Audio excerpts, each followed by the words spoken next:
আজকে আমরা বায়ুর সর্বমুখী চাপ পরীক্ষা করে দেখব।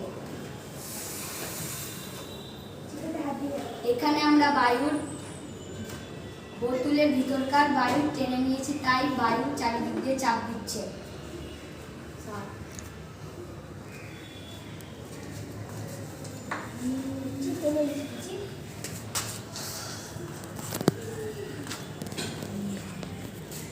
আরেকটু টানো।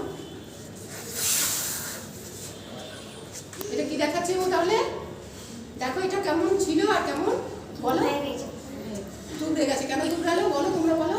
কারণ ভিতরকার বায়ুটা আমরা টেনে নিয়েছি, তাই বাইরেকার বায়ু চারিদিক দিয়ে চাপ দিচ্ছে। তাহলে থেকে কি প্রমাণিত হচ্ছে? বায়ু সর্বমুখী চাপ দেয়। বায়ু সর্বমুখী চাপ দিল, তাই এইভাবে এটা তুবড়ে গেছে। বায়ু ভেতরে বায়ু ছিল কিন্তু টেনে বের করে নিয়েছে, তাহলে ভেতরটা ফাঁকা হয়ে গেল। তখনই বায়ু চারিদিকে এসে এটার উপরে চাপ দিয়ে এটাকে তুবড়ে দিয়েছে। বুঝেছো তোমরা? বুঝতে পেরেছো তো? তাহলে বায়ু কি শুধু ঊর্ধ্বমুখী নিম্নমুখী চাপ দেয় না, তাহলে বায়ু সর্বমুখী চাপ দেয়। সর্বমুখীও চাপ দেয়। তাহলে আজকে বায়ুর সর্বমুখী চাপের পরীক্ষা তোমরা করে নিজে হাতে করে দেখলে। বোঝা গেছে তো? ঠিক আছে।